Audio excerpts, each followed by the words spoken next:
Maraming nagulat sa title ng latest episode ng Toro Family na last episode na daw. Ikinahanga din ng marami ang maling pagmamaltrato ni Tito Vince kay Tony Fowler.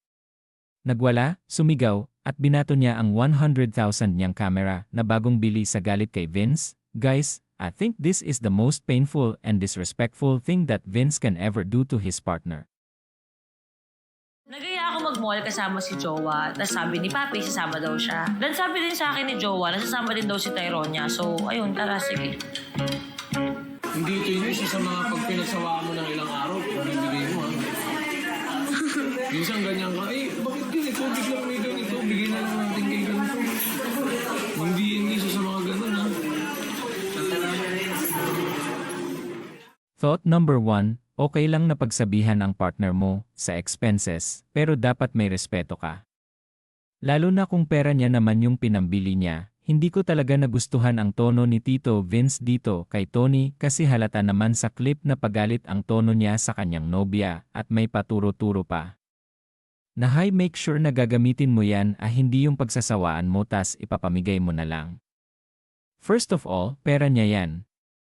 Kung gusto niya gastusin yung pera niya sa something na pagsasawaan niya lang, it's her right because she earned that money. Kung gusto niyang ipamigay na lang, shouldn't you be proud of your partner for being so generous? Vince, lalaki ka. Dapat mahinahon kang nakikipag-usap sa partner mo o kung sino mang babae. Yes, hindi naman siya yung wasang na galit but because of his mannerisms at tono niya, I kind of take it the wrong way. Pwede mo naman kasing sabihin na Jowa, sana po hindi mo to agad pagsasawaan ha.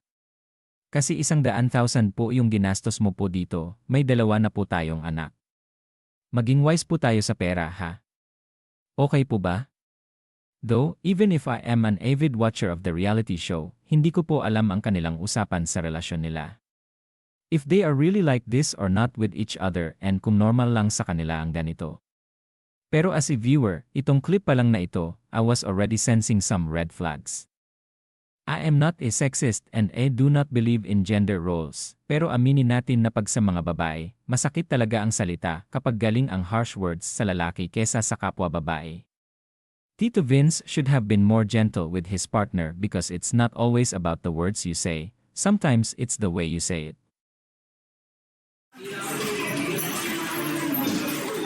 Sabi ko kay Jowa, wag na tayong kumain dito kasi ang daming tao. Sa labas na lang tayo kumain. Tapos sabi sa akin ni Vince, syempre, uwi na tayo. Nabili mo na yung gusto mo syempre, uwi na tayo. Parang bigla akong pumitik. Sobrang na-trigger niya ako. Hindi ko napigilan yung sarili ko. Sobrang bad trip ko. Huwag na, kilala kita.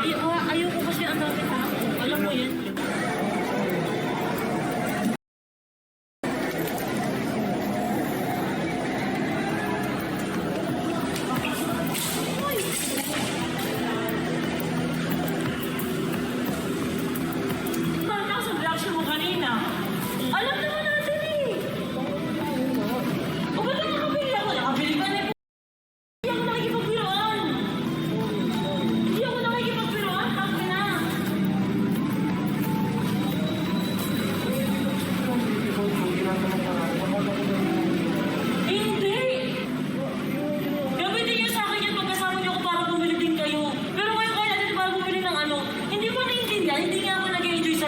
Kasi ang dami tao, mga page na lapit. Sinagalan mo ako, nag-uwi na tayo syempre, putangin na, tapos na nabili mo na. Hindi, Vince, paulit-ulit kasi. Paulit-ulit sa kayo, ganun tingin sa akin. Hindi nga ako makakain sa labas kasi magkakain ako, mapapicture sa akin. Sinabi ko kung tayo sa mall kumain, ang sabi ko sa labas, alam ko na kasi nabili mo na, tara na. Hindi yun yung point ko. May pakita ko din ba kayo kumakain. Ang point ko, wag naman dito, ang dami tao sa mall. Kasi nakakala ko na tayo ng ganun. Lagi naman natin binibiro sa bawat isa yun pag bumibili ka. Hindi yan totoo. Binibiro yun kapag kasama ko kayo na may bibilin din kayo. Tayo ang usapan natin ngayon, may bibilin lang ako. Exactly the point. Tapos gaganunin mo ako? Dapat yung maging masaya? Dito, napataman lang. Kung sabi ko naman, huwag nakakabili ka. Sorry. May hopa. Sorry. Ano 100,000 gan? Pinagis ko, iba namang basag na yun. Camera yun eh. Nakapagod. Parang akala mo nag-a-adjust kayong lahat ng todo sa akin. Minsan lang ako lalabas, minsan lang. Gaganon niyo pa ako. Okay yung joke, putang ina ako may bibili kayo. Ako lang yung may bibili ngayon. Ako nga lang, gaganunin niyo ako. Gaganunin mo ako. Thought number 2, jokes are meant to be funny. Remember this, it's not a joke if it offends someone else. Basta lumabas yan sa bibig mo, pabiro man o hindi, there is always an impact on the people you're speaking to. If you were Tony Fowler, someone na sinugal na ang karapatan niya na marespeto ng mga tao para lang kumita ng pera para sa pamilya. How would you feel kung masabihan ka ng syempre, nakuha mo na yung gusto mo, syempre gusto mo na umuwi agad? Sorry po. Akala ko kasi nagbibiroan tayo eh. Hindi ako nakikipagbiruan sa'yo. Ka ba? Bumili ako ng camera. Andito tayo sa camera. Tapos nung tara na, uwi na tayo. Okay na ako sa camera. Gaganunin mo ako, uwi na tayo eh. Kasi alam mo ba yung joke mo pag paulit-ulit na siniseryoso mo eh. O hindi po. Nakakaira tayo eh. Paulit-ulit ka. Expected mo na 100 kayong camera, di ba? Opo. Mahigit pa nga dapat, di ba? Opo. Ba't ganun reaction mo kanina? Ay, hindi ako galit ma. O bakit mo nga kailangan sabihin sa akin na uuwi na tayo? Kasi ano, nabili mo na yung gusto mo. Eh, bakit mo nga ako kailangan ganunin? Sorry po. Bakit nga? Akala ko perfect timing sa biro. Pasensya na. Ano nga joke doon? Eh wala naman kayo bibiling iba eh. Ako naman talaga dapat nandito eh. Ay, mali lang yung biro ko. Yung biro kasi, isang beses mong bitawan, okay lang. Bakit? Pero pag 100 na to, naman. Why ngayon ko na lang ulit Nakakagulo. No! Hindi naman natin kadalabas yung inaano No! ko eh. No! Nung nakaraan lang sinabi nyo nga din, di ba nang huli ko nga kayo? Well, pero Yun okay lang, Pero yun okay lang. Kasi nga, joke talaga yun dahil may bibiling kayo. Pero ina-explain ko lagi kay Tyrone niya yun. Na bakit ganun si Mami. Okay, sige, ang galing mo. Hindi na lang valid itong nararamdaman ko. Valid? Ikaw na lang yung valid, Vince. Para tapos na. Susunod na lang ako sa'yo ngayon. Uuwi na lang ako. Uwi na lang! This comment says, ang napapansin ko kay Vince tuwing nagsho-shopping si Tony or may binibili na something, gusto niya rin palagi meron siya. It's either shoes or anything basta kailangan meron din siya. Samantalang si Tony lang naman ang pinaka-hardworking sa kanilang lahat at deserve ni Tony ang lahat ng gusto niyang makuha. Sinasabayan niya sa gasto si Tony as if naman na pareha sila ng kinikita. I don't know if I'm going to agree or not with this comment because Vince is known to be very immature in terms of being childish, throwing jokes that sometimes get out of hand. Feeling ko masyado nakampante dahil mabait si Tony kaya nakakapag-joke siya nang hindi niya muna pinag-iisipan ng maayos kung okay bang sabihin yon. Baka joke lang talaga yon sa loob-loob niya pero dahil paulit-ulit na, nagiging reality na siya sa isip ni Tony. Hindi mo ako dapat, sinabi ko na to sa'yo, hindi mo dapat ginagawa na kaaway ko si Tyrone niya. Well, hindi ka nga Hindi mo kaaway ni dapat Tyrone niya. ginaganyan. Promise, hindi dapat. Bis, ang ginagawa mo, magkaano kami, magkaganon kami. Well, So, hindi nasalta ka pa ng ganyan. Tangin na, inausap na kita dito. Kinausap na kita dito. Bakit tanongin mo si Tyrone niya? No, we're not okay. Hindi kami okay ni Tyrone niya. Alam ni Tyrone niya yan. Noong una, joke okay lang. Oh, masasama kayo sa daddy niya. O sige, ganyan-ganyan. Pero yung araw-araw pinapabili sa akin ni Tyrone niya. Tapos kayo, yung mga walang kwentang usapan na walang kwentang away. Pagod na pagod yung tenga ko sa inyo. Tang ina. Kung naman yung yakabo sa akin, ganyan sa mami mo. Tingnan mo, gano'n lang. Sa tawanan niyo, what the Is that funny? Every day? Na ikaw grabe kaya kami ni Tyrone niya. Ako sakto lang. Umaaya kaya kami mo naman yung ano, yung mami. Ganun, basta yung mga jokes na paulit-ulit. It becomes a reality, hindi mo napapansin. Kaya napikon na ako na parang, hindi ba ako pwede ka maging masaya? Hindi ba pwede? Parang walang joke na me, na ano mo yun, what do you mean? Mga reaction tayo niya, no, wala, nandiyan na si mami, nabili na eh. Instill din sa utak na yung ganun eh. Well, hindi, Na parang normal akong tao sa labas, hindi naman ako normal eh. Wala naman siyang ginawa ganun ngayon. Lagi kong pinapaliwanag sa kanya yun. Na kung bakit ka uwing-uwi. Lagi kong ina-explain sa kanya yun. Alam niya yun. Oo na lang. Oh, promise, alam ni Tyrone niya. Lagi kong pinapaliwanag sa kanya yun. No, Vince. Hindi ganon. Sa mga simple pag-joke mo ng paulit-ulit. Ano ba akala niyo tanga ako? Hindi ko ba napapansin kay Tyrone yung ganyang reaction niya? Yung mga hindi na si mami, tingin mo hindi niya ako sinasabihan ng ganon? Hindi siya mami pang magumul ka, di ba? Ganito na ganyan. Akala mo hindi na ganon sa utak na yun kahit kausapin mo? Oh, hindi po. Anong hindi? Lagi kami mag-uusap ni Tyrone niya. Hindi naman niya sinasabi sa iyo yun.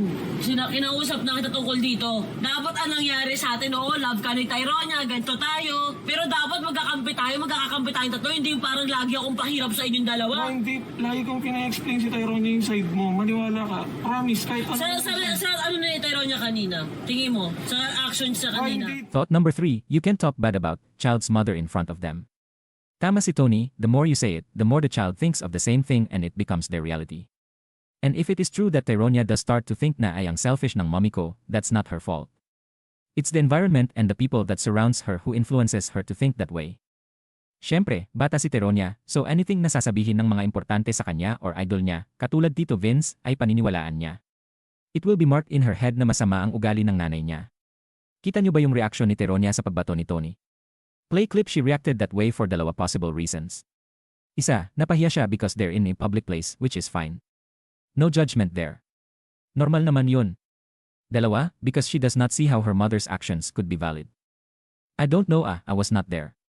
Pero may possibility talaga na kaya ganon ang reaksyon ni Tyronia ay dahil sa sobrang pagbrainwash sa kanya at dahil paulit-ulit niya naririnig yung jokes that hints her mom is selfish and self-centered tapos dumagdag pa dun ang pagwawala ni Tony. Si Tony ang nagpakahirap dyan.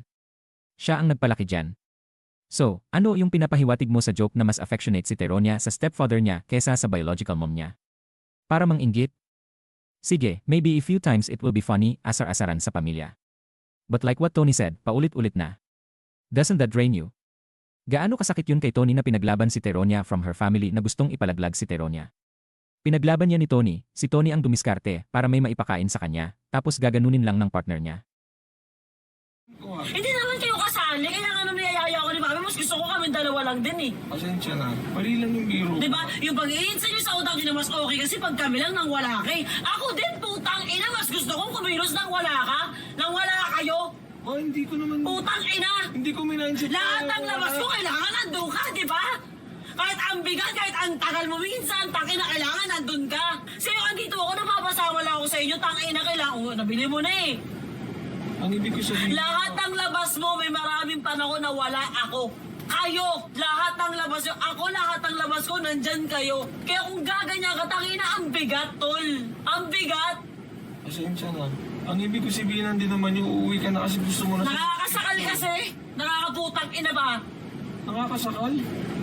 Kasama ka na nga, tapos putang ina, magre-reklamo ka ba? Hindi ba nakakasakal yun? Ma, yung sa biro, mali ako doon. Pero yung kanina yung ano doon, wala lang yun, ma. Yung umuwi kasama ka, yun lang yung point ko. Mas gusto ko lumabas, gusto ko ng ibang ano. Iuwi mo yung buntis sa kayong bata, yun na lang. This comment says, Vince as EU partner is draining. Tony is an independent woman, she doesn't need Vince as an extra baggage. Vince is a manipulator. I get na gusto lagi ni Vince samahan si Tony saan man ang trip niya because Tony is famous and things can get crowded and messy and violent. Pero minsan, yung ganyan na wala kang space sa partner mo na lagi mo nalang bitbit, sometimes it holds you back. But no, deep down na appreciate ni Tony ang pagiging gentleman ni Vince na laging nakasunod sa kanya. Because who doesn't want that? Kesa naman sa walang pake yung jowa mo, di ba na bahala ka na sa buhay mo? So, kudos to Tito Vince on that part pero sana naman, kung sasamahan mo at ikaw naman ang nagpumilit na sumama, mahiya ka naman kahit konti. Kontrolin mo naman yung bunganga mo sa pagsasabat ng masasakit na salita. If you want to be with her, make her feel at ease not suffocated. Hindi ba ako nagtrabaho kahapon? Nagtrabaho ko, sorry nga po. Di ba putang ina nakaupo ka lang ako lahat nakikipagtsikan ako, ginagawa ko yung trabaho ko. Hindi mo naiintindihan na naubos na yung social battery ko? Opo. Vince, ubos na yung social battery ko. Opo. Kinabukasan gusto ko sa bahay lang ako. Kung may bibili ako, ayoko makipagsalumuha. Ayoko. May limit lang ako. Opo. Tapos kakainin mo ako?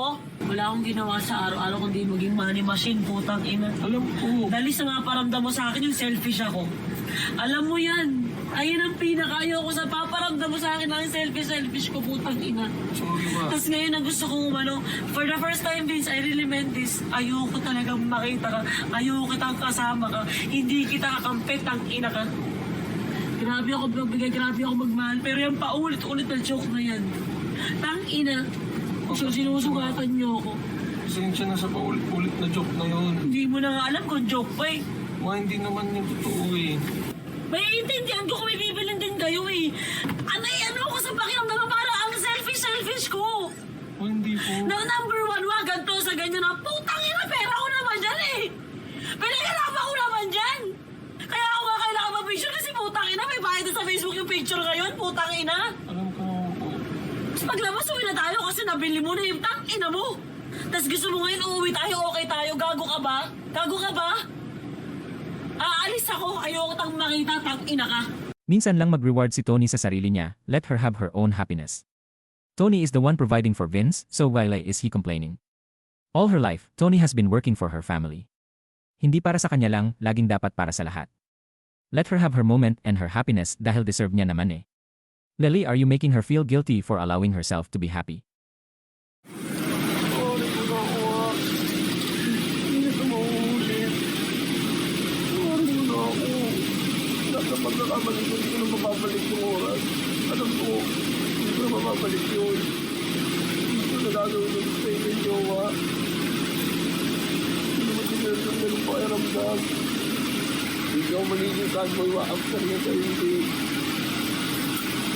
Gusto na itay yakapin ngayon. Gusto na itay comfort yun lang. Sana pagbuksan mo na ako ng dito.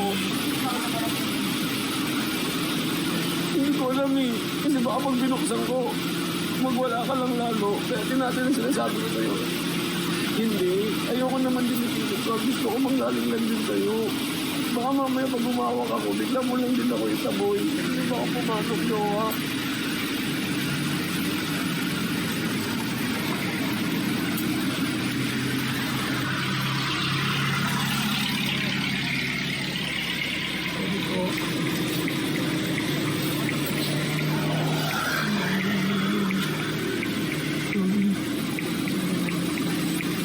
Hindi ko alam, magpapagas lang ako kasi iikot na ako sa lahat. Kanina lang nakita ko wala yung gym. Mawawalan na ako ng gasolina, bumalik ako sa bahay. Kasi nagkakasigawan na kami tayo ron din sa phone. Nagkakasisiyan na kami dalawa. Tapos bala ko sana umalis ngayon. Hanapin ka kasama si Tyrone at Tyrone. Pero tama si ate, huwag yung dama yung mga bata. Hindi ko rin naman gagawin yun kasi mas lalo ko magagalit pagka umuwi ka ng bahay nang wala yung dalawang anak natin. Wala kami. Si Juan ay na rin ako. Aminado naman ako na mali naman ako. Pero lumayas ka. Umalis naman yung mami niyo, alis na lang din tayo. Naging ganun na ako kanina pero hindi ko gagawin kasi ang bala ko lang talaga nung nag-iisip na ako ng diretso. Gusto ko lang i-surprise ka kasama si Tyrone at si Tyrone baka sakaling kumalma ka. Pero iniisip ko din na pag ginawa ko yun, baka mamaya mas lalo ka magalit. So inausap ko si Tyrone yun na hanapin kita. Sorry.